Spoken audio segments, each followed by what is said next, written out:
What is going on, podcast peeps? It is Tyler Two Belts joining you here on yet another amazing episode of Beyond the Broadcast. Man, don't these look amazing?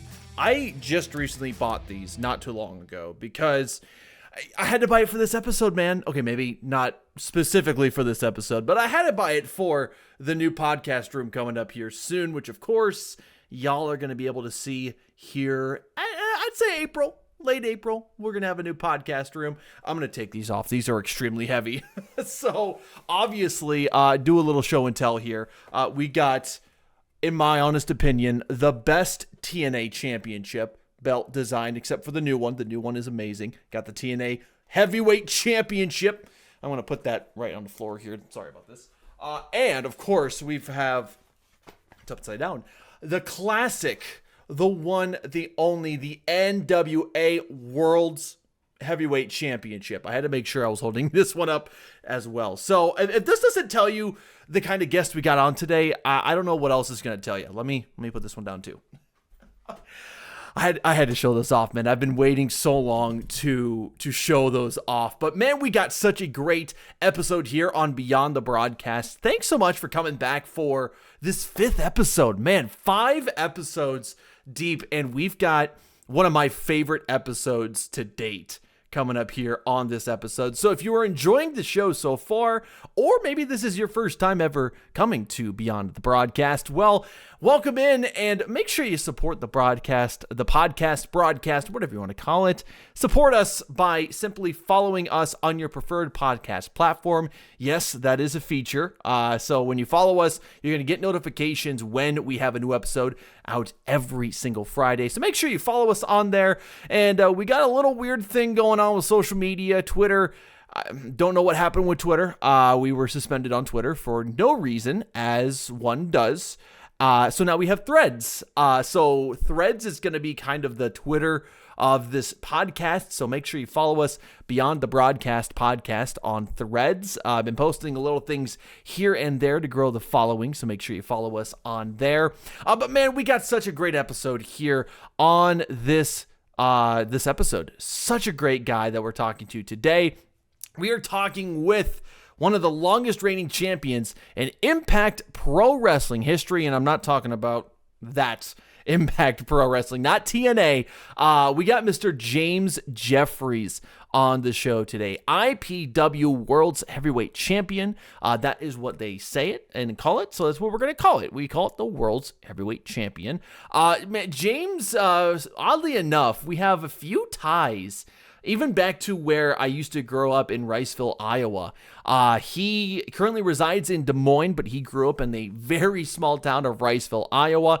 If you look it up on a map, you're probably going to have to scroll in a few times to see how small it is. But James is such a kind soul. My grandfather taught him at Hunter Safety's course. My mom was a substitute teacher for him. And one layer more that I don't talk about on the podcast, another layer deep that we go, his grandmother, Mrs. Mary Yeager, she was a tutor for me when I was in elementary school, and she moved into the apartment complex that I used to live in as a kid. I mean, it just keeps getting crazier with each little step that you talk about.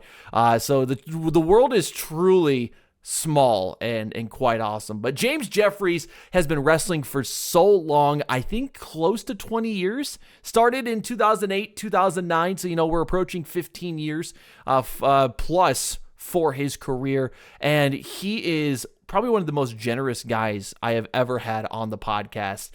So much, I think we spent about an hour plus on this conversation, and just so gracious with his time, his wisdom, and of course we get a little glimpse into how he's built his character in professional wrestling. A lot of inspiration from the Von Erich family, from moves to the look to everything. You probably saw in the thumbnail, I mean, he looks like a Von Erich through and through, even down to the haircut. I mean, it's really, really cool. And also he shows us a little bit of his wrestling memorabilia. We talk about how he met his wife through the same wrestling school.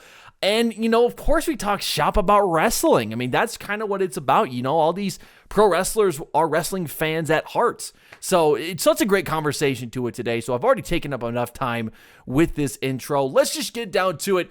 Please welcome my guest here today on Beyond the Broadcast, IPW World's Heavyweight Champion. This, my friends, is James Jeffries.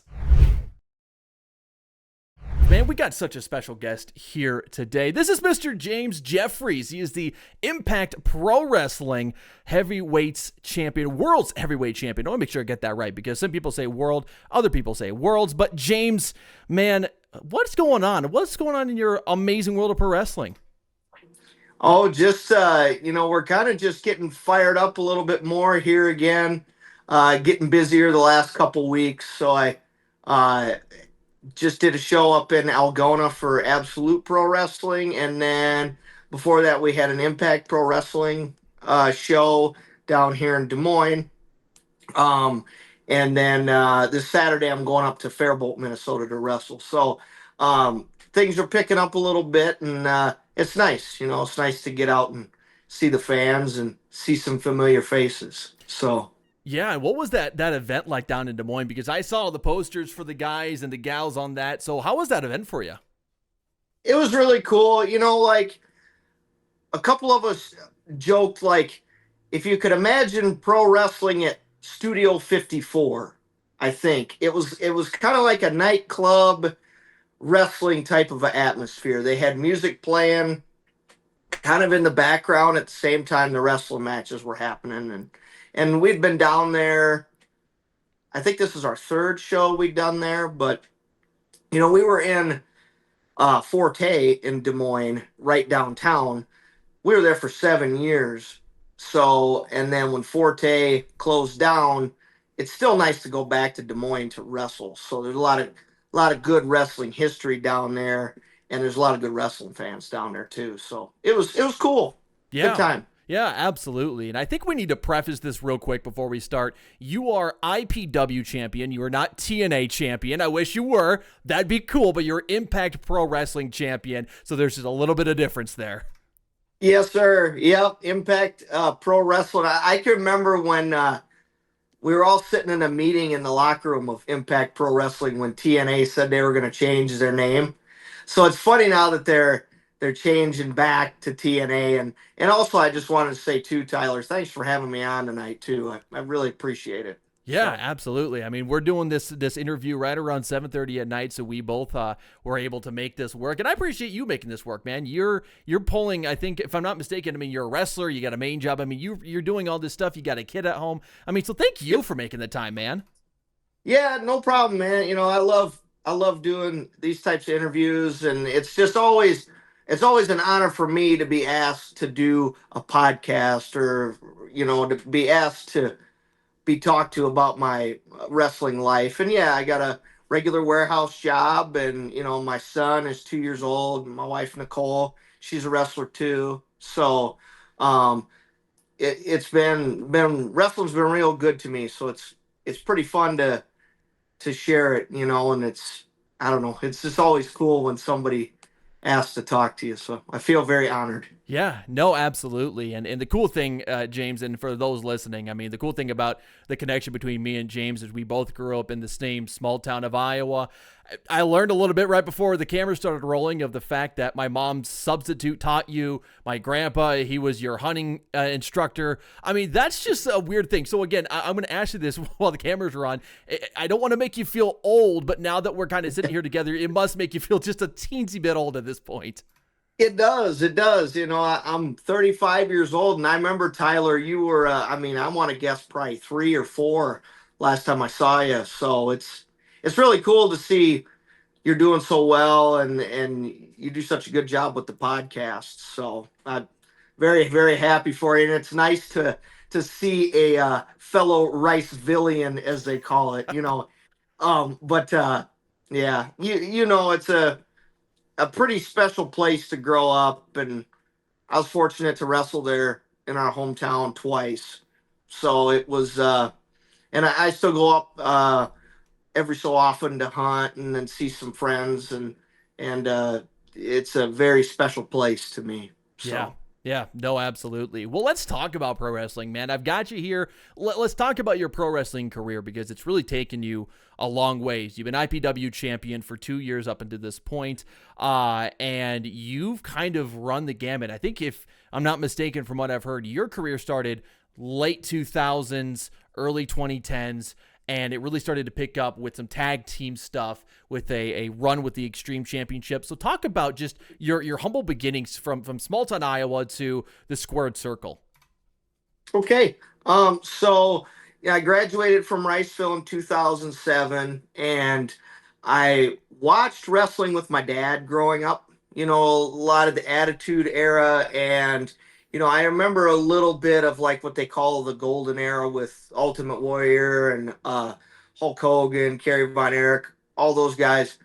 But just watched with my dad growing up, and then um, as you get to high school, I had always wanted to be a pro wrestler. And so I started looking into some wrestling schools, and I went to an independent wrestling show up in Rochester, and I met a guy named Baron Von Raschke, who is a legend, especially in this area of the Midwest. Wrestled for the AWA, and his list of credentials, amateur and professional, speak for themselves. But I had met the Baron, and I said, "Hey, how do you get into wrestling?" I'd seen like Louisville, OVW had a school down there, and I wasn't so familiar with the independent wrestling. I thought,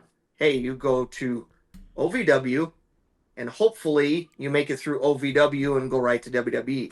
I didn't know that there were these independent shows. So that was my first interaction with indie shows. And then after talking to the Baron, he goes, "Hey, give me your name and your phone number." And there's a guy named Brad Reinigans here in Minnesota. He's over in Japan right now, but I'll call Brad and try and get a hold of him. And I have your number. If I hear from him, I'll give you a call. And you know, I think maybe 2 weeks went by, and I was out picking rock. We were talking about picking rock. It was one of the jobs up there in Riceville. I was out picking rock, and I get back, and my mom says, "Baron Von Raschke called." And I go, "No way." You know, he called my house, talked to my mom. I called him back, and he said, "Hey, I got Brad's address. Just write him a letter, tell him who you are." So I contacted Brad, and Brad wasn't training wrestlers anymore. So it's kind of a long story of a lot of moving pieces, but at least my introduction to pro wrestling. But um, uh, Brad wasn't training anybody anymore, so Harley or Barron sent me down to Harley Race, and he said, "Hey, Harley's got a good school. Go down and talk to him." And so I went down, and I was pretty undersized at the time. And Harley was very nice to me, showed me around his school, said, "Hey, um, just give me a call when you put a little bit more size on, and I'd love to have you come down." Um, so then, go back home, and a couple weeks after I went down to see Harley, there was a commercial on KIMT for a wrestling school out of Algona. So I saw the commercial, and then Harley was running in Waterloo. He was doing the Hall of Fame show at the time, for the George Tragos Luthez Professional Wrestling Hall of Fame. He was running the shows and bringing in talent to wrestle on that. So I went down to watch the show, and then I see TS Aggressor, Travis Shillington, in the crowd. And I remembered him from the KIMT special. And I did not realize at the time that he wrestled for Harley, for years. And I talked to him, and he invited me over to Algona to check out their wrestling school. And this is kind of where like Baron Von Raschke, Brad Reinigans, Harley Race, and Travis tie together because Travis, TS, was trained by Brad Reinigans. So I thought, man, this is really cool how, just through the same network of people that you end up getting an opportunity to train. And, I went over and met with Travis and another guy that was training with him at the time. They were training together was Johnny Fitness. So TS Aggressor and Johnny Fitness are the guys that trained me to wrestle. So about 6 to 8 months, I was in my first match. So really, it happened pretty quick. And, just a wrestling school in Iowa, no, finding out that there was one here, and it was just a very Impact Pro Wrestling. Their training school was such a good school to be a part of. It just felt very welcoming, and they really wanted to teach wrestlers who had the same dreams that they did. So that's kind of how I got into it. Was you meet. It's just kind of a networking thing. So um, it's just kind of cool that way. And you mentioned like probably 2009, 2010. I got in a good tag team with a guy named the Big Picture, and I felt like we were kind of put together with no real idea at the time, but we had started kind of playing with different ideas. He was the bigger, stronger bad guy, and I was kind of the chicken bad guy. So I'd get the guys upset and run away, and big man, came in and cleaned up. So, but I really, really enjoyed being his partner. So and then, the Extreme Championship run too, like being in a team with Big Picture, and then the Extreme title run, when I beat Sparrow was, that I felt like that was my first big push. So you really wanted to prove and do well for the company.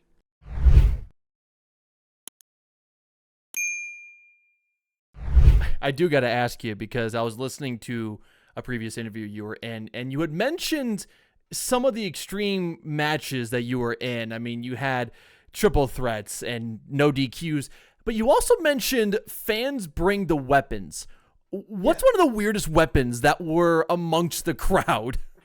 Oh gosh, somebody brought a vending machine made out of cardboard and pop cans. There was a guy that brought one of those. So that's one of the coolest and the weirdest ones. Goodness, they brought keyboards. Somebody brought a big bag of popcorn, a summer sausage. I mean, it seemed like anything they could find in their kitchen they were bringing. So, except for the kitchen sink, but but yeah, just Guitar Hero guitars, stuff like that. And I remember the fans bring the weapons match. They had first kind of started as battle royals. Like they'd be at the end of the show, and then they're like, okay, we're gonna make this kind of a staple match of our extreme division. So, it was they were fun and exciting. So And that's one of the most unique things I think about independent wrestling is that they're not afraid to test out these ideas. I mean, you see some of the crazy, wacky stuff that happened in the 90s, contract on a pole match and all the crazy stuff that happened in WCW. But that is such the fun thing about independent wrestling is that they're not afraid to try these new ideas. And if they fail, okay, cool. We're going to do something next week and try that out. exactly, exactly. Yeah, the independents are just so fan friendly, I feel. And you notice too, a lot of these independents, they don't have guardrails, and that's one of the best things about the independents is you can get up and talk to the wrestlers. It's kind of an intimate setting where it's just a fun atmosphere. yeah, like you said, if it doesn't work, they'll try something different, and sometimes if that one don't work, the next idea they try, I mean, they're like, oh, this is great. Why didn't we think of this years ago? Huh? Just wasn't the right time, I guess. Right. I do got to ask you with all this stuff. What was it that I was going to ask? I literally just had it. Oh, here it is.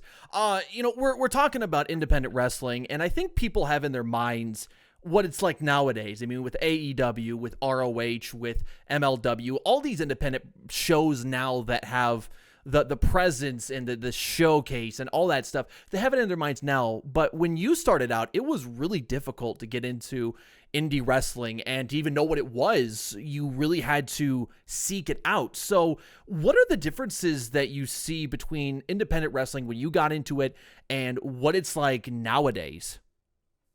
Yeah. So, like when I got into it, you know, you'd kind of some guys will you do that independent wrestling stuff. This is 2007, 2008. There wasn't that many of them, and it was almost like they weren't really accepted. The independents were. Now, like I feel like 2015, 2016, like when you see a lot of these guys, from the indies like the ROH, MLW, they move up to NXT and then they move up to WWE.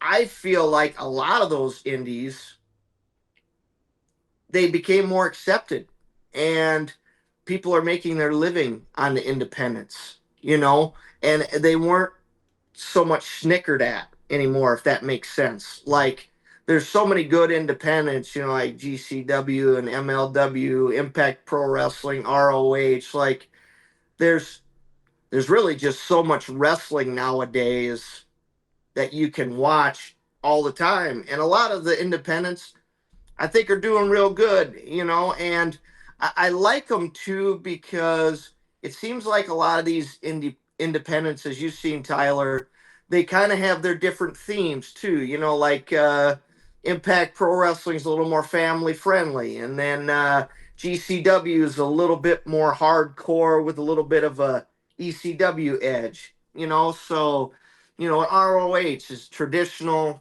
wrestling, and I mean, I think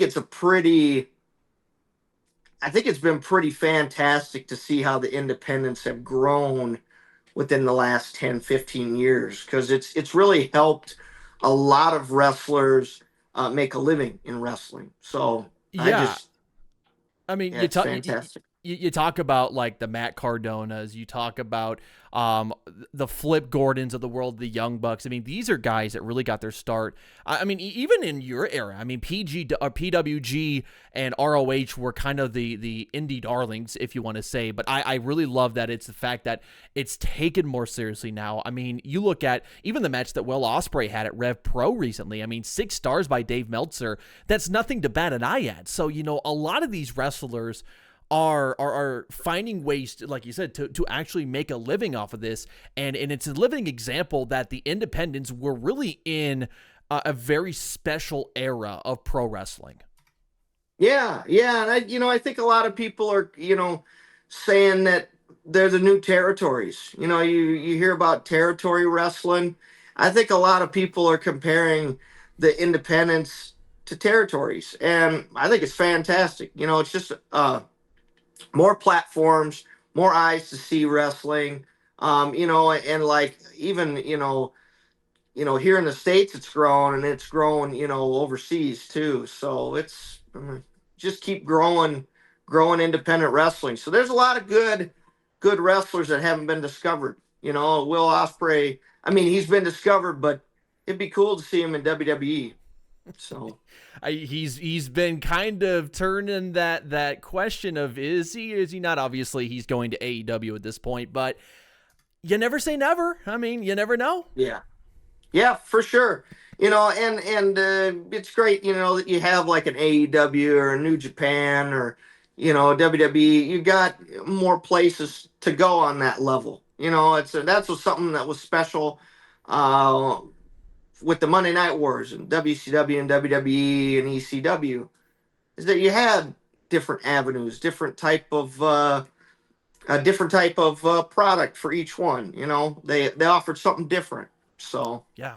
yeah. Do got to talk about your awesome memorabilia you got on your back wall there. You got all the Von Erichs and Carrie Von Erich, if I'm correct, right? Yeah, yeah, That's so cool. I mean, I'm starting to grow my memorabilia. I've got two titles right there. Oh, is he gonna move the yeah. camera? Oh man, I'm we gonna got to see move it this. just so I can show it to Oh, you. this is awesome. Now, can you see it Yes, very we well can. here? Oh my gosh, that's awesome. So the top one in the middle right here, I have a friend named Rob Schamberger that does artwork. You've probably seen Tyler for Uh huh. WWE. He made that for me for Christmas. And then my friend Troy gave me a Kerry Von Erich autograph for Christmas a few years ago. Um, I got my buddy Justin gave me a clock that's autographed with, Kerry and Mike Von Erich. Uh, got a magazine and a picture from my friend Tim Larson, and Kyle Klingman gave me the magazine. And then, there's Oh his yeah. WWF figure, and then that's just a custom one that I had made. Some of these um, websites are doing a real good job with custom wrestling figures. And then this is one of his only more recent WWF figures. They made a Texas Tornado, a Kevin Von Erich, and then a Kerry Von Erich. Uh huh. So that year he got two different figures, but Wow. that's kind of my wall there. And then I got to show you the Superstar Oh man, we're just Billy getting a whole Graham. tour. Oh, this is. Oh my gosh. I wish I had more to show you. Superstar Um, Billy Graham. can you see him at all up there? Yes, we can. Wow.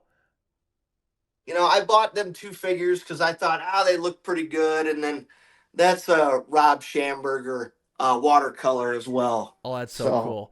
Man, that's so so special. I mean, that is so cool. I mean, obviously, I mean, I think as yourself and your wife being a pro wrestler, but us being dudes, I think we're so used to having like the corner or the room, but it's so cool that you had that all displayed. And of course, one of your favorite family slash wrestlers, the Von Erichs. From what I heard, you got into the Von Erichs and their style and who they are a little bit later in life, because obviously when you started watching late 80s, early 90s, they were kind of just getting done with all their careers. So where did this love for the Von Erichs kind of come from? So the love for the Von Erichs came from, my brothers Keith and Solomon and myself were amateur wrestlers, before I ever got into pro wrestling. So my dad used to take us to tournaments. And I read about, like, I had just a wrestling book with, it was like uh, history of pro wrestling, and it had various stories, about like Stone Cold and Hulk. And then it had something that said the tragedy of the Von Erichs. And it was these brothers that were all wrestlers that wanted to be like their dad. And my brothers and I, we wanted to be like our dad. That's why we wrestled. So that's kind of how it struck a chord with me was, hey, I got brothers. We wrestle. We wanted to be like our dad. The Von Erichs, brothers that wrestled, they wanted to be like their dad. So then I started researching them and just learning about more about their story. And I remember vaguely Kerry as Texas Tornado, but I didn't, I had to research him a lot more. But during that research, you find out about the Von Erichs and World Class Championship Wrestling, their promotion. And they ran such a good promotion that it seemed like, I don't know, it just had a really cool feel to it. It almost seemed like like a lot of these independents. It had a excitement and a life behind it. And of course, it's very tragic, that the brothers and their father and their mother aren't here anymore. But really I would just, look up their matches, on the internet and stuff at school. And, like Kerry Von Erich, he's my favorite. And I always thought it was cool how the fans reacted to Kerry and the Von Erichs, and how the Von Erichs reacted to their fans. It was a very genuine feel I felt. And I'm like, man, I want to be like those guys, because they took so much pride in wrestling, their family, and talking to their fans. And, I feel they really drew their style and their energy from the people, So I don't know if I answered your question or not, Tyler, but Yeah. Yeah, no, absolutely. I mean, it's obviously apparent when people come up to an IPW show and they see your attire. Obviously, you take a lot of inspiration from the Von Erichs and from Kerry Von Erich. So, what other aspects from the Von Erichs do you take? Do you take some of the moves, some of their just charisma? What are some other aspects from Kerry or some of the other Von Erichs you incorporate into your own style of wrestling? so like I use the discus punch, which was Kerry's uh, probably his signature move, because um, he qualified for the Olympics when they got boycotted, and his throw would have won the Olympics that year.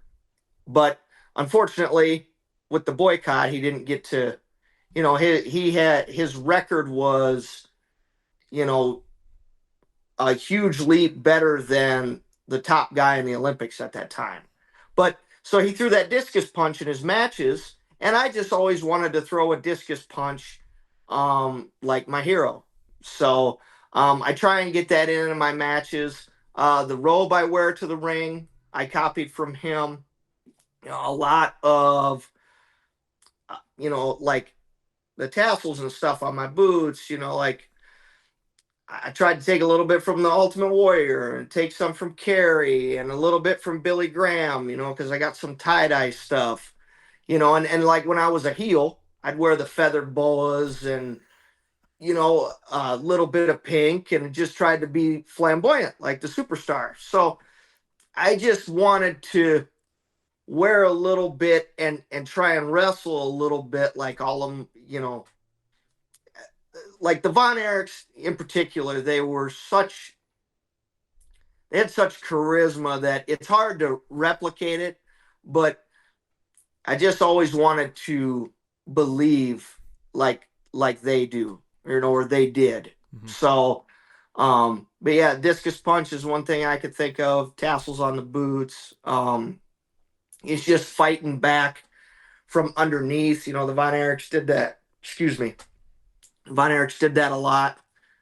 Yeah, Yeah. absolutely. Hey, let's talk about Impact Pro Wrestling. I mean, you have been with that company for so long. You've been tag champ, extreme champ. You've been world's heavyweight champ. What is it about Impact Pro Wrestling that is so special in your heart and in your eyes? They just really have always made me feel at home and really took good care of me over these years. Travis and Troy, the owners, they've been very good to me, giving me a lot of match opportunities. And I also really believe in the way they present wrestling. And it reminded me a lot of what I watched as a kid. So it was really easy to get behind both of them. And, Travis and Troy, they're lifelong wrestling fans, even to this day, and they've been involved in wrestling longer than I have, over 20 years. And um, it's really cool to see them get so excited on show days, and they genuinely care about each person that buys a ticket and wants them to be entertained. And Impact Pro Wrestling takes it seriously when you come to our shows. And I feel a lot of our wrestlers take it seriously. Like you could have done anything with your Saturday for entertainment. And you came to watch IPW wrestling, no matter where it is. So I just they've always taken real good care of me, and it's always felt like a family atmosphere for me, and that's what I enjoyed about it. Every wrestling dream I've had through Impact Pro Wrestling. So it just I, I don't think I think my wrestling dreams, and I think my story in wrestling would have been very different without Impact Pro Wrestling and Travis and Troy. So Yeah, absolutely. And the cool thing is, from the sounds of it, you're now kind of transitioning into a coaching role. So, what does the future of James Jeffries in pro wrestling kind of look like? I know that you're creeping up in age, and obviously you can't all. We all want to be Sting, but we can't be Sting. yep. So what does the future look like for you? Is it coaching? Is it producing? What does it kind of look for you, man? So for me, it would be coaching. My dream has changed. I had a few tryouts with WWE, and like OVW we mentioned earlier. I had a couple tryouts with them years ago, and those were great experiences. They were very good. Um, it was a great learning process, but my dream shifted as the years have went on. And particularly when I started coaching wrestlers over at the Vault. Um, I just it makes me feel like I can relive it again through some of my students, and I enjoy it just as much watching them perform as going out there and performing. The only bummer about it is there's so many of them on the Impact Pro Wrestling shows now and other shows that I'm a part of, like Absolute Pro Wrestling.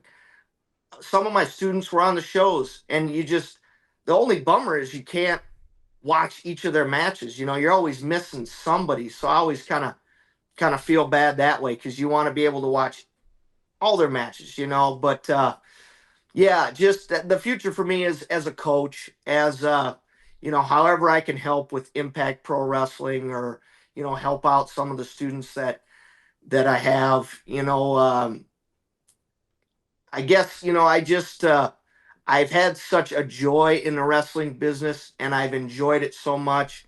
I met my wife. She went to the same training school as I did. A couple years later, met my wife. We have a son together. I named him Kerry after Kerry Von Erich.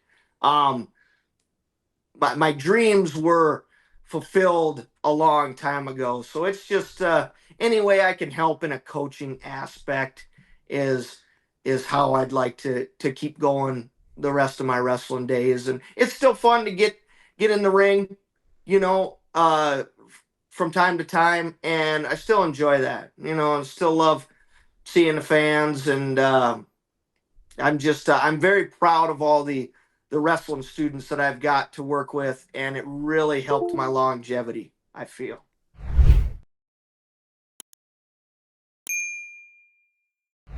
Yeah, are you wearing an Owen Hart shirt? Yes, I am. Is he your favorite, or? I've grown to love Owen Hart. He obviously was way past my time. I didn't start watching it until 2010. That's Um, cool. That's but yeah, cool. I just got this T-shirt, and oh my god, it's so cool. I love it. It's got right down here. It's got the Owen Hart Foundation logo on the bottom, and then it says 1965 to forever. So I thought that's just a really cool detail. Yeah, I love the colors too. Yeah, Like, yeah, love it. I hadn't seen that shirt before, but he was fantastic. I got to see him wrestle one time when I was 10. Oh wow. Yeah, up in Minneapolis. Okay, so So, was that the Blue Bomber gimmick? so that was right before it. It Okay, was actually right before WrestleMania 14, okay, when he was babyface getting ready to wrestle Triple H. okay. And he wrestled. Some of the memories of it are kind of spotty as far as who the other guys wrestled, but Stone Cold wrestled Triple H. The Road Warriors were on it. They're my favorite tag team, so I had never seen them before, but they hadn't gone back on TV yet. So they came out in their helmets and stuff. It was like 2 weeks before WrestleMania, but I want to say Owen wrestled like, gosh, Road Dog or something like that in a Uh-huh. singles. So Yeah. yeah, it was cool. He's so good, and like his brother Brett's phenomenal too. But Right. I just thought Owen hit everything. He was a great bad guy, a great good guy. You know, Brett was such a good baby face that you always wanted to see him be baby face. Man, Owen was smooth. He was just real good. I do got to ask you now that we're all back finally and all the stuff is working once again. Yeah. You grew up, I think, in one of the in one really awesome era of pro wrestling, the Attitude Era, the Monday Night Wars. What was one of your favorite moments from that era of wrestling? So, when Sting beat Hulk Hogan for the world's heavyweight title in WCW, I remember the buildup of the NWO is just beating everybody down, right? And Lex Luger beats Hulk Hogan, I think like a year and a half or so before that, but then loses right away. The NWO had such a hold on WCW, and Sting would just keep coming down from the rafters and beating up the NWO. And then when he finally won, I can remember being real excited when he did beat Hulk. I also remember when Mick Foley won the world title from The Rock. That was pretty cool. I remember watching that live. Um, Gosh, it was such a good time, and like a lot of the stuff that was maybe rated R of the Attitude Era, my dad would just say, "Hey, let's flip to WCW," because you could program it, with TBS and US or TNT and USA, and you could hit previous channel. So if there was something too wild going on, he'd click to the other one. But and Stone Cold, all his stuff with Vince McMahon and the Mike Tyson, when he got in Mike Tyson's face, those are the ones that stick out just off the top of my head. So Yeah, and you mentioned, I love that you mentioned the previous channel thing because I was just old enough that cable was still in my life and I had an old bubble screen TV. And I used to do that too. I used to have the previous channel. Kids yeah. nowadays don't have that. And I think in some ways oh, did you see that last night? Is lost a little bit because social media, you can just pull up a clip and you can watch it and see these things. So I think in that way that the art of switching channels and switching between what nowadays would be WWE and AEW is lost a little bit with social media. Yeah, absolutely. And also too, you'd have to tape a lot of the shows too. I can remember if we weren't home, setting up and recording the shows, but you had to pick one. Are you going to record WCW this week or WWE? And if it was a really good episode, I just kept it. Or, you had to really pick if you were going to tape over it or not. So I think there's so many more platforms now to watch wrestling on, like you said, that yeah, it definitely, I think, makes you look back at those days with a fondness that, hey, I got to watch Raw or I got to watch WCW because something's always going to happen. It was such must see TV. Yeah, absolutely. I do got to ask. I mean, you mentioned that you met your wife in pro wrestling, went to the same wrestling school. So, what was it? Was it love at first body slam? Was it? Did she put the sharpshooter in you, and you're like, yeah, I gotta marry her? What was that connection that kind of led to you guys meeting up? It was love at first body slam for me, and it was Nicole picking me up and slamming me, so, um, but yeah, it was, she's been great. So it was definitely love at first sight for me. And I definitely found a very special person to share my life with. And, with my son, she keeps everything going for us. So she's fantastic. Are you doing? And All right, sorry to cut you off there. Are you doing the same thing that your dad did with you? Are you watching pro wrestling with your son and kind of doing the same thing that you did with your dad at a young age? A little bit, Kerry, he seems like, he's into like dinosaurs and other things. So he'll watch for a minute. My mom always likes to tell the story of my dad would sit me on his lap, and I tried to do that with Kerry a few times, and he'll watch for a minute and then he'll go do something else. But if he's into it someday, great. If he's into something else, that's great too.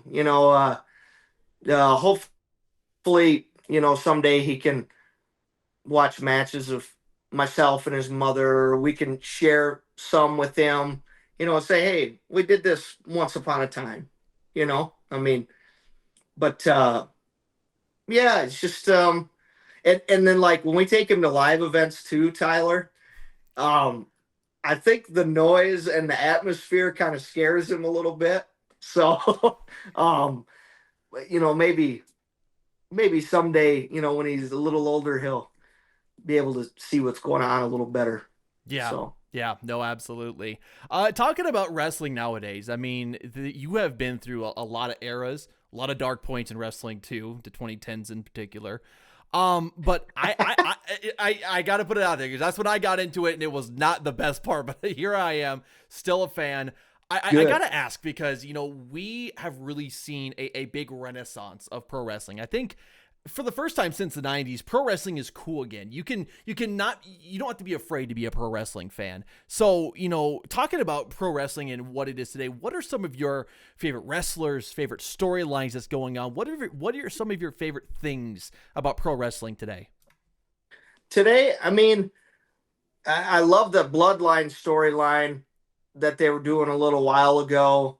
Um, Goodness, I think the women's evolution over the years of so many female wrestlers are fantastic. So I mean, there's a lot of good storylines there, like with Becky Lynch. I really like how the Bailey, uh, what's what's the group name? It escapes me. Damage Damage control. Control. Yeah, Damage Control. I really like how that's played out because she caught him kind of like Batista caught Evolution back in the day, as far as she heard him talking about her, and I think that'll be a good matchup that she's in. So I really really enjoy that. I'm trying to think what else. Those are two that really off the top of my head, probably the Bailey angle right now. I enjoy the most. Just it'll be kind of neat to see how that plays out. Yeah, So I mean, we're so close to Mania at this point. I'm of course going to be watching, keeping close eye. But me too. speaking about these larger than life people, I mean, you've had the chance to step into the ring with a couple of legends from throughout pro wrestling. A couple that come to mind. Number one, Austin Aries. You had a chance to wrestle him, and if I'm not mistaken, Hacksaw Jim Duggan as well at the Hall of Fame show. So talk to me about those two moments because you teamed up with Hacksaw, you wrestled Austin Aries, and those are two completely different people at two completely parts of their life. Yeah, yeah. Hacksaw. I actually just saw Hacksaw down in St. Louis at the Missouri Athletic Club. I was down there wrestling for SICW. Um, Herb Simmons, his promotion. If you haven't seen his shows, he's got good wrestling down there.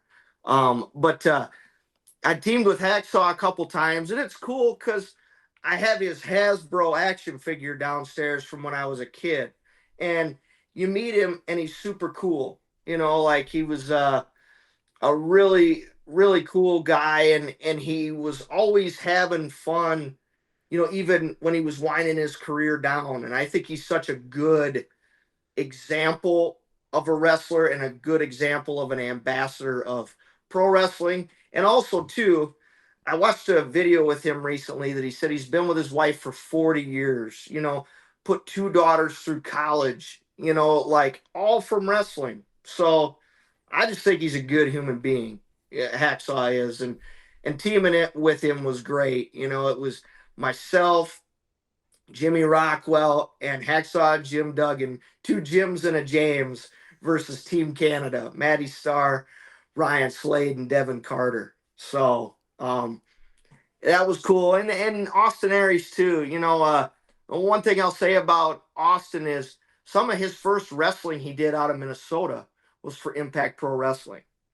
And Austin Aries to me was always very nice, very helpful, always had time for me.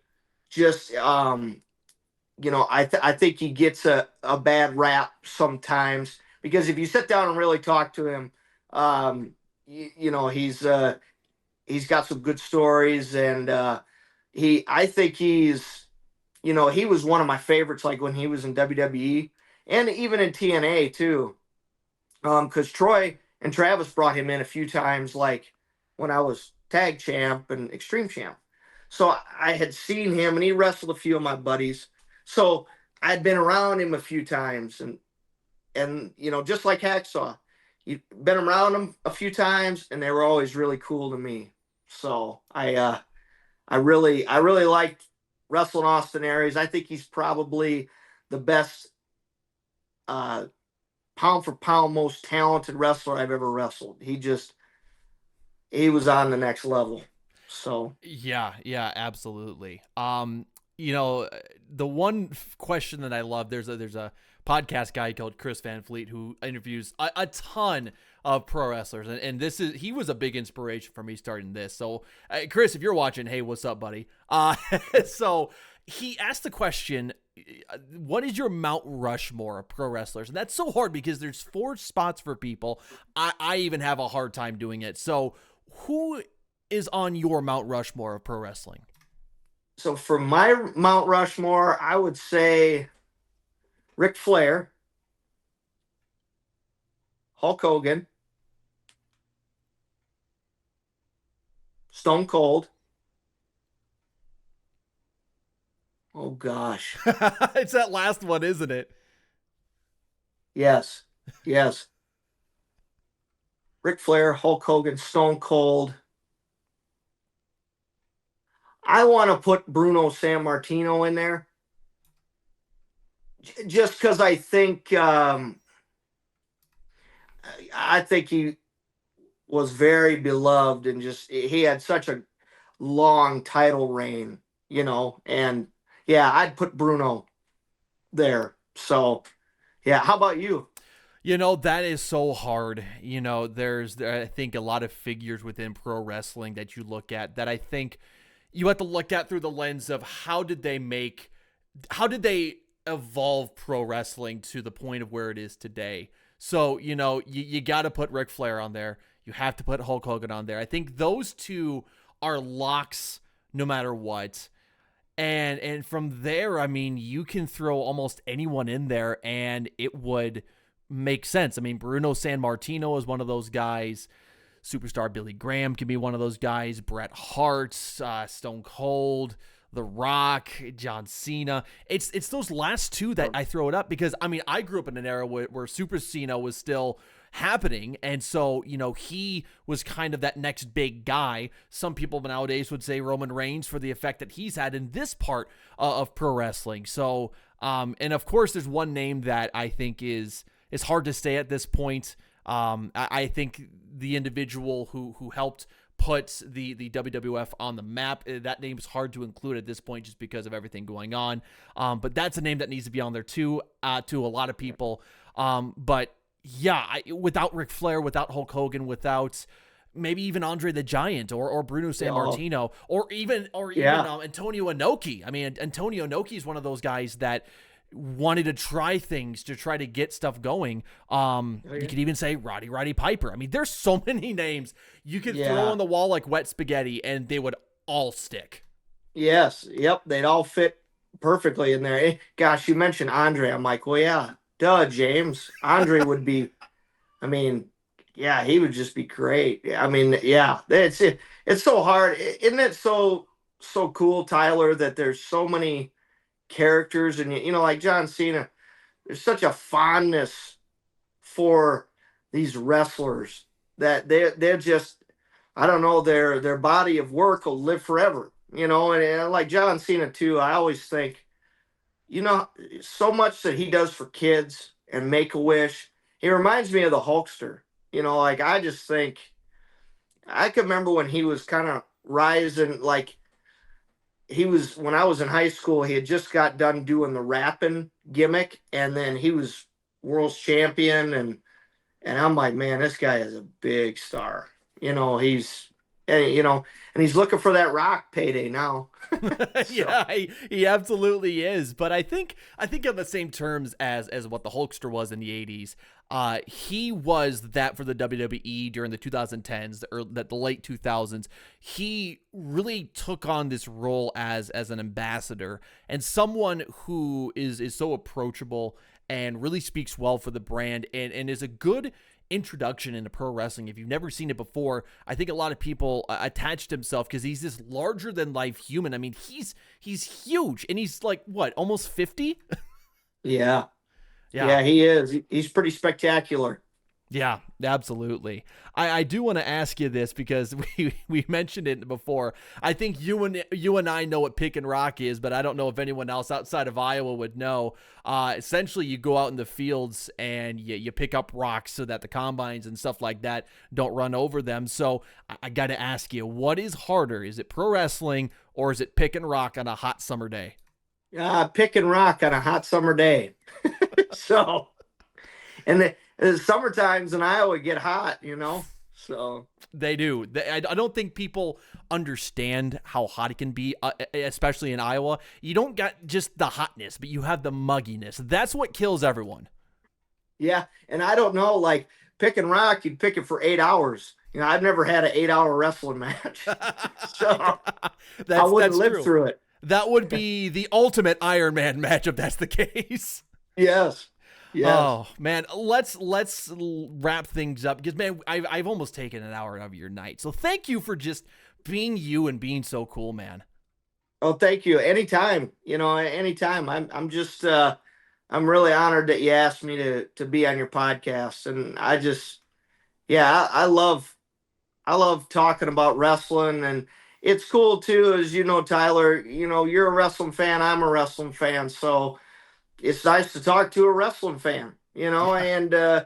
And chat about different wrestlers we like, and yeah, I'm happy to chat with you anytime because I really enjoy it. Yeah, So and I really hope this is the jumping off point so we can get more people from IPW and all these other independent places to just keep promoting independent wrestling because it's really an amazing thing, and especially in a day of nowadays of social media, it's so easy to go out and find these shows and attend these shows.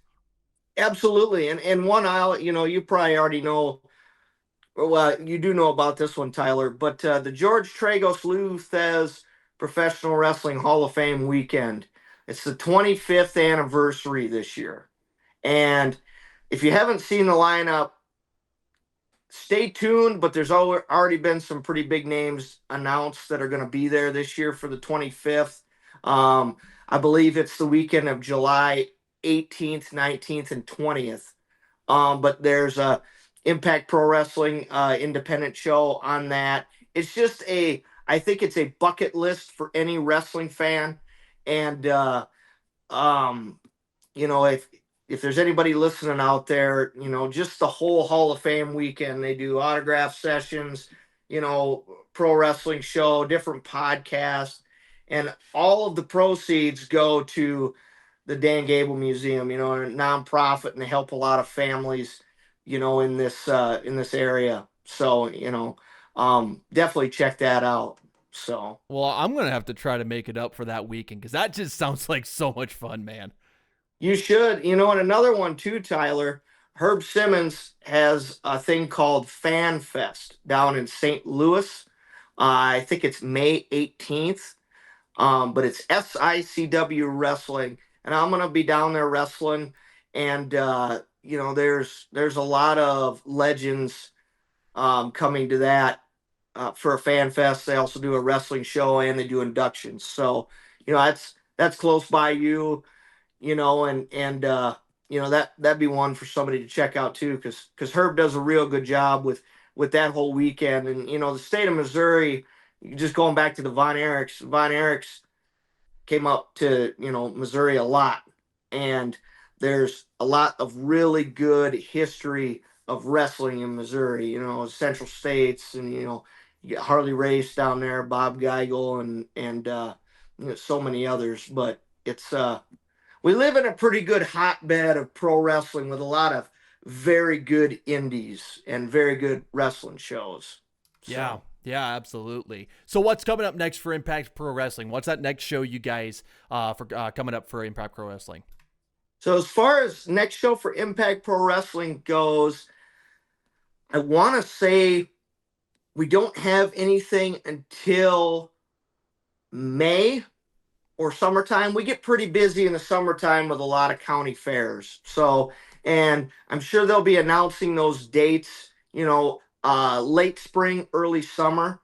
There'll be a ton of Impact Pro Wrestling shows coming to different county fairs around the Iowa area. So definitely check that out. And if you're able to make it, they're a good time. So I Yeah. definitely recommend them. Yeah, absolutely. Well, one last question before we let you go. And again, this has Yeah. been this has been a bucket list thing. And again, I'm really hoping that we get a lot more IPW wrestlers on the show and a lot more of other independent wrestlers on the show. But Yeah.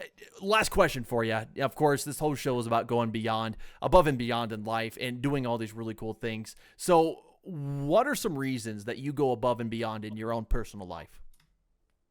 Um, just I want to do a good job for my son, and from a personal level, I just want to do everything I can to be a good father and also be a good husband to my wife Nicole. So just trying to be a good husband and father, but also in wrestling, um, I have such a love for it that I would like to leave it a little better than I found it and be a positive memory for somebody. And hopefully I can inspire somebody through my wrestling or my interactions, what have you. Hopefully I can inspire somebody to be a wrestler, just like a lot of wrestlers inspired me. I just think, I just think to put your best foot out there, you got to really believe in what you're doing and believe in yourself. So I don't know if I answered your question, but Yeah. Yeah, absolutely. And one question did come to mind. I didn't ask you about this, but yeah. you started wrestling and started getting in the ring. What was one of the hardest lessons that you learned starting wrestling or even up till today? What's been one of those harder lessons you've learned inside the squared circle? So Travis TS Aggressor told me you'll get into this or you'll get out of this what you put into it. And also, hey, you have to believe when you go out there and it's go time, you have to believe, and that's especially hard when you're new. You have to believe when you go through the curtain that you know what you're doing. You have to be able to think. I mean, just on the fly with a lot of things in dangerous situations, in situations you've been in 100 times before, but just a lot of the wrestling side of it.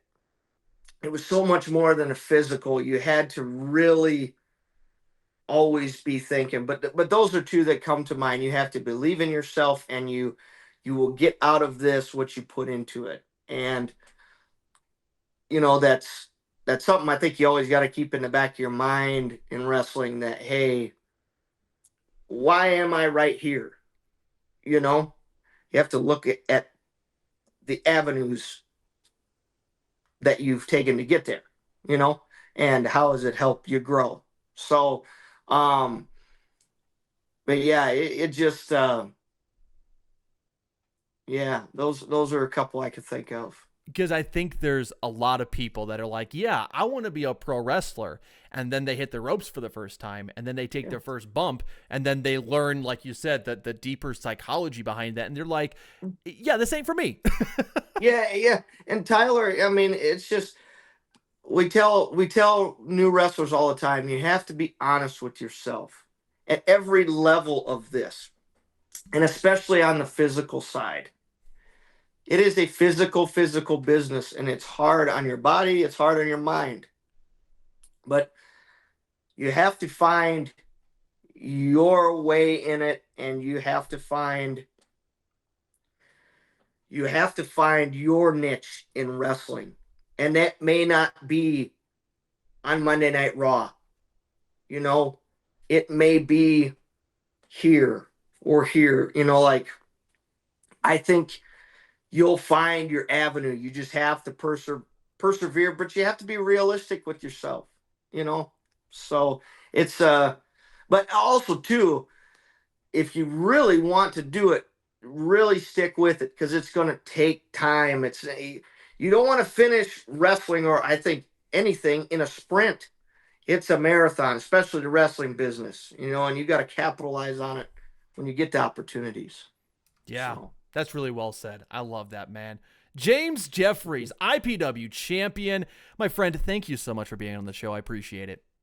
Well, thank you, Tyler. Thank you for having me. And it was good chatting with you. And it's an honor to be on your show. And anytime you want to talk wrestling again, I'm happy to do so. And you do a fantastic job with these interviews. So keep up the good work. And I hope to see you at one of these shows. Oh, best believe I'm going to make it up. I'm going to do my absolute best to make it up for that Hall of Fame weekend, because I've been to one show in my entire life. That was Title Tuesday, AEW, Adam Copeland's debut, and that's been it. And so I really want to get out to these shows. And like I said, I want to meet all the wrestlers at IPW. I am so excited, and I want to be there. I'm going to be there. I'm going to make my way up there. Good. We'd love to have you. So just, keep that weekend in mind. We'd love to see you there, and it's a blast. Perfect. James Jeffries, IPW champion. Hey, man, thank you so much for being here on the show. Thank you, Tyler. Take care, man. And there you have it, ladies and gentlemen, boys and girls. That was IPW World's Heavyweight Champion. It is James Jeffries. I won't let you hear that announcer voice from me ever again. That was not the best one I could have done in the intro. But man, James, such an incredible human being. And I think that's part of the reason why I started to go into the professional wrestling route, right? Got a lot of inspiration from Chris Van Fleet. He's half the reason why I'm sitting here nowadays doing this podcast, because I submitted a question to his Ask CVV episode. He got it answered, and I'm like, well, okay, now I almost have to do this podcast. So really lit the fire underneath me, but he really said something cool. If you really want to start interviewing wrestlers, you want to interview Stone Cold Steve Austin, you want to interview, The Rock, and all these big names in pro wrestling or movies or whatever, you got to start small. You got to start where I'm starting, kind of from the bottom. You get a hold of someone who knows someone who knows someone, and you never know where that's going to lead you. And funny enough, that's going to lead me to probably the coolest episode to date on Beyond the Broadcast, and that's coming up 2 weeks from now. Oops, I just hit the microphone. 2 weeks from now will be, I think, one of the coolest conversations I've had so far with one of the most unique individuals so far on the show. I'm so excited for that episode. I was so nervous for it. I don't think I've been that nervous for an interview like that since, oh gosh, probably since the first time I was in radio broadcasting as like an actual professional doing it. It's such a fun interview. I'm not going to spoil who it is quite yet, because I want that mysterious allure. But let's just say this. Let's give a little bit of a teaser. This individual was in a recent movie. Was in a recent wrestling movie. Might have heard of it. I'm not going to say which one. But he played, I would say, a pivotal part in that movie. Not only just on screen, but off the screen as well. I'm not going to spoil who it is, but I'm so excited for y'all to hear that conversation. And to give some context real quick on this episode, Joe Pecoraro was supposed to be on this episode. Scheduling conflicts happened, and thus we got James Jeffries a week early. So here we are. We had James Jeffries, and now we'll have Mr. Joe Pecoraro on next week. So excited for him. It's going to be a different vibe of the show. Love doing the interviews, love doing what we're doing right now on the show, but we're going to do just a little bit of talk radio on this next one. Joe and I bonded a lot through pro wrestling. I worked at the place I am now, and he was there for a few months before he moved on and now is working at McKendree University. I'm excited for this conversation. We're going to talk pro wrestling, we're going to talk sports, and you're going to find out real quick, he has this niche knowledge about knowing exactly what conference a D1 school was in or is in right now. And I'm going to try to stump him. I wasn't successful the first time I saw him last time, but we're going to try to stump him this time. So if there's a niche D1 college that you know of that you think Joe might not know what conference they play in, submit them in the comments. I would love to know what niche D1 school you know that Joe might not know what conference they play in. So I'm so excited for that episode. Of course, 2 weeks from now, we get such a special episode. And if there's an independent wrestler that I should be talking to, let me know, man. I already got a lot of really awesome contacts from James that, of course, we're going to be talking to on the show. I got a few more in mind I'm going to try to reach out to. And, of course, I don't want to forget this. Please, if you can, make it up to Waterloo, Iowa for that awesome Hall of Fame weekend. Once again, it's the George Tragos Luthez Professional Wrestling Hall of Fame induction weekend. It's a whole weekend of awesomeness. They got a banquet. They've got a big old convention type vibe. IPW is going to be there. James Jeffries is going to be wrestling there. And it's all connected to the Dan Gable Museum, and all the proceeds go to that museum. It's such a really cool event that I'm excited to be a part of. I got to buy my tickets still. I'm kind of in a little bit of a money crunch, but that's okay. I'm going to try to make it. I'm going to be there. No matter what it is, I'm going to make it up there to that Hall of Fame weekend, and I hope to see you there too. Such an interesting combination of amateur wrestling and pro wrestling, and it's going to be a great weekend. So we hope to see you in Waterloo, July 18th through the 20th, again for the George Tragos Luthez Professional Wrestling Hall of Fame induction weekend. Man, that is a mouthful, but it's going to be such a fun event. Hope to see you there. And of course, I hope to see you next week. Again, we got Joe Pecoraro. We're talking pro wrestling. We're talking the road to WrestleMania. We're talking college sports. Man, it's going to be a great time. My name is Tyler Bruner. Be great, be awesome, but don't forget to go beyond. And hey, we will catch you next time, next Friday on Beyond the Broadcast. We'll see you later, podcast peeps.